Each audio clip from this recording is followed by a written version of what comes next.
তৃণমূল নেতা খুনের ঘটনার তদন্তে এনআইএ। ভাটপাড়া 2024 সালের 13 নভেম্বর জগদ্দল থানার কাছে চায়ের দোকানে দুষ্কৃতীদের গুলিতে নিহত হয়েছিলেন ভাটপাড়া তৃণমূল নেতা অশোক সাউ।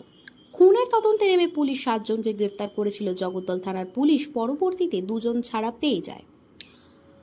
পরিবারের লোক প্রথম থেকেই পুলিশের তদন্তে ভরসা হারিয়েছিল। তাদের দাবি ছিল মূল অপরাধীকে ধরতে হবে। সেই মতো তারা এনআইএ তদন্তের জন্য হাইকোর্টের কাছে আবেদন করেছিল। সেই মতো কলকাতা হাইকোর্ট এই খুনের ঘটনার তদন্তভার তুলে দেয় এনআইএর হাতে। আর এই নিয়ে শুরু হয়েছে রাজনৈতিক তরজা। বিজেপির তরফ থেকে ব্যারাকপুরের প্রাক্তন সাংসদ অর্জুন সিং বলেন সেখানে বোমা চালানো হয়েছিল বলেই এনআইএ দিয়েছে আদালত। অন্যদিকে তৃণমূলের তরফ থেকে জগদ্দল বিধায়ক সোমনাথ শাম জানান এই খুনের ঘটনায় বিজেপি জড়িত, সেটা তৃণমূলের কর্মীদের জড়িয়ে দেওয়ার জন্য এনআইএ দাবি জানানো হয়েছিল। বাই ইলেকশনের দিন আপনাদের তৃণমূলের নেতা অশোক সাউ আগে ভাইস প্রেসিডেন্ট ছিলেন, ভাটপাড়া সে খুন হয়ে যায়। হাইকোর্টে মামলা চলছিল, মামলার ট্রায়াল স্টপ করে দিল হাইকোর্ট, এনআইএ এর অর্ডার দিল ইনভেস্টিগেশন। পুলিশের কোনো খামতি ছিল না, সুপ্রিম কোর্ট ট্রায়ালটা স্টপ করে দিল, সব কিছু জমা পড়ে গেছিল। দেখুন, আজকের দিনে ইডি, সিবিআই, এনআইএ এগুলো হচ্ছে বিজেপির দফতর। মানে বিজেপির নিজস্ব কোনো দফতর নেই যেখানে বসে তারা রাজনীতি করবে। তাদের রাজনীতির দফতর হচ্ছে ইডি, সিবিআই অ্যান্ড এনআইএ, আরো ছোট ছোট যারা সরকারি সংস্থান আছে সেগুলো।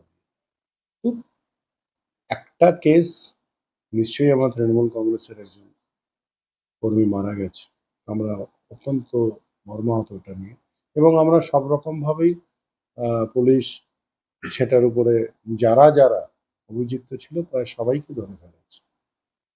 সেখানে অলরেডি ধরে তাদের এক্সিকিউশন করে সবটাই ট্রায়ালে দিয়ে দিয়েছে। সেই পরিস্থিতিতে হঠাৎ করে এনআইএ আসার তো আমি কোনো কারণ দেখতে পাচ্ছি। আমি সেই জায়গাটায় আপনাকে বলছি, এতে আমাদের কিছু আপত্তি নেই, কিন্তু প্রশ্ন হচ্ছে যে হঠাৎ করে এনআইএ কেন? যে বন্দুকগুলি দিয়ে মেরেছিল সেটাও ধরা পড়ে গেছে। What is the reason for finding out NIA? NIA মানে একটা সময় আমরা জানতাম এনআইএ কোথায় ইনভেস্টিগেশন করতে যায়। এনআইএ ইনভেস্টিগেশন করতে যায় যেখানে বিশাল সংখ্যায় বিস্ফোরক, আরডিএক্স, অমুক তমুক পাওয়া যায় বর্ডার এলাকায়, অমুক যেখানে বিদেশ থেকে আসছে, অন্য দেশ থেকে, কান্ট্রি থেকে আসছে, আতঙ্কবাদী হানা হবে, সেখানে যে অস্ত্র শস্ত্র পাওয়া যায় সেগুলো নিয়ে। এই পাড়ায় পাড়ায় ঝগড়ায় এনআইএ, এটা তো এখন ওই মুদিখানার মতন হয়ে গেল। কেন, কি বৃত্তান্ত আমি জানি না, মাননীয় আদালত দিয়েছে, আর কেন দিল এটা নিয়ে আমার কাছে কোনো এর বিবরণ নেই।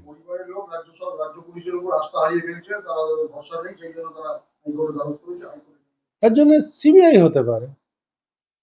যদি আপনি কোনো সন্তুষ্ট নন আপনি রাজ্য পুলিশের উপরে, হতেই পারে আপনি সিবিআই ডিমান্ড করবে যে তদন্ত ঠিক হোক। আপনার যদি মনে হয় যে আরো কেউ এর মধ্যে জড়িত আছে, তার জন্য সিবিআই। Y NIA? এখানে বিস্ফোরক তো কিছু পাওয়া যায়নি। বোম করে মেরেছে, গুলি চলেছে। আরে দাদা, বোম তো হারদিস চলছে, রোজই চলে কোথাও না কোথাও। পুরো ভারতবর্ষের বুকে কোন জায়গায় দেখা যায় যে হয় না? আমি তো এনআইএ অন্যান্য রাজ্যে কোনোদিন দেখি না হানা মারে। এই মুদিখানা বাজারের মতন এই গলি ওই গলি, এ তো আমি কোনোদিনও দেখিনি অন্য কোনো রাজ্যে, শুধু পশ্চিমবাংলায়। ঠিক আছে, আদালত দিয়েছে, এনআইএ তদন্ত করুক। কিছু আমাদের তৃণমূল কংগ্রেসের লোকের নাম জড়াবে, কিছু তৃণমূল কংগ্রেসের নেতার নাম জড়াবে, এটার জন্যই এনআইএ কে পাঠানো হয়েছে। সে তো অনেক কেসেই অনেক জায়গায় মিথ্যে জড়াচ্ছে বলছে। অপরদিকে যখন প্রাক্তন সাংসদ অর্জুন সিং এর বাড়ির পিছন থেকে কয়েকশো বোমা পাওয়া গেল এবং সেই জমিটাও তাদের পরিবারের লোকের নামে, সেটাতে কিন্তু এনআইএ হলো না, সেটাতে সিবিআই তদন্ত হলো না। কেন?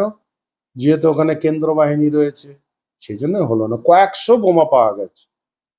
তাহলে এটা বোঝাই যাচ্ছে যে কেন্দ্র সরকার, বিজেপি বাংলাকে হেনস্থ করতে চায়, বাংলার লোককে হেনস্থ করতে চায় এবং বাংলার নেতৃবৃন্দকে হেনস্থ করতে চায়। সেটা প্রমাণ হচ্ছে এসআইআর এর মাধ্যমে। যতই করো তারা কোনো না কোনো ভাবে মানুষকে এখানে বিরক্ত করার একটা প্রচেষ্টা করছে। এনআইএ দিয়ে সেটাই করবে। দাদা অশোক সাহু মার্ডার যেদিনকে নৈহাটির ভোট হয়েছিল সেদিনকে অশোক সাহু মার্ডার হয়েছিল প্রকাশ্যে থানার নাকের ডগায়, জগদ্দল থানায় নাকের ডগায়। হ্যাঁ, জগদ্দল থানা একদম পাশে, মানে ইভেন পুলিশও ভয়ে বেরোয়নি সেদিন ওকে রক্ষা করার জন্য। পরে আমরা জানতে পারলাম পুলিশের সব ছিল, মানে পুলিশ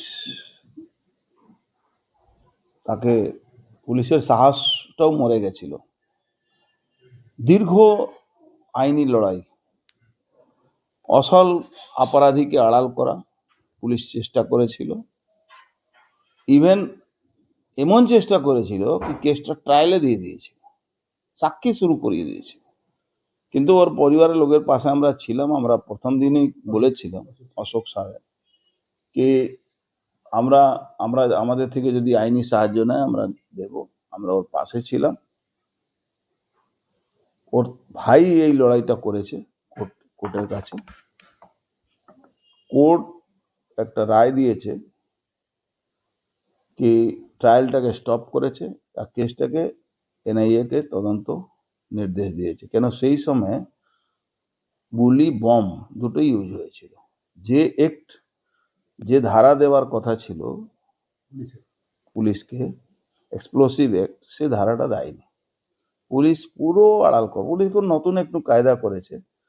বম বিস্ফোরণ যেরকম আমার অফিসের উপরে বোম চলেছিল, আমার উপরে বোম চলেছিল, আমি উন্ডুডে হয়েছিলাম, সে কেসটাও তখন এখন পর্যন্ত কোর্টে মামলা চলছে। এখন পর্যন্ত রোজ ওই সরকারি উকিল কল্যাণ ব্যানার্জি রোজই টাইম নিয়ে নেয়। সেরকম এই কেসটাকে ডিলে করতে করতে চেয়েছিল কি ট্রায়ালটা কমপ্লিট করে দেওয়া।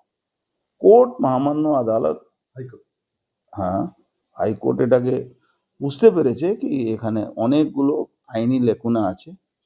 আইনি যে ধারা ইউজ করা দরকার ছিল সেটা ইউজ করেনি। তখন কোর্ট এটাকে স্টে করেছে, ও সমস্ত প্রক্রিয়া স্টে করে আর এটাকে ইনভেস্টিগেশনের জন্য অর্ডার দিয়েছে।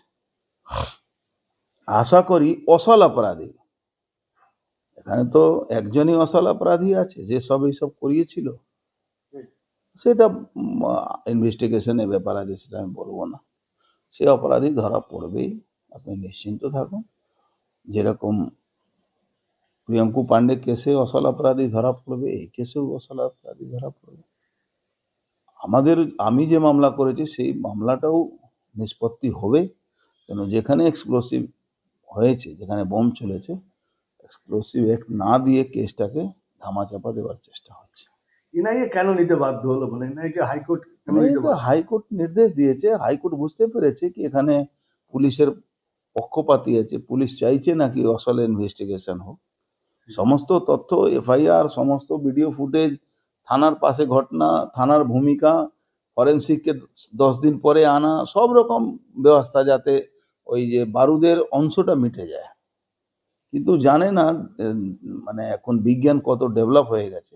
1 বছর 2 বছর অবধি এক্সপ্লোসিভ কোথাও যদি হয়, সেখানেও যদি ফরেন্সিক ডিপার্টমেন্ট চায় সেখান থেকে এক্সপ্লোসিভ যে হয়েছে সেটা প্রমাণ জোগাড় করতে পারে।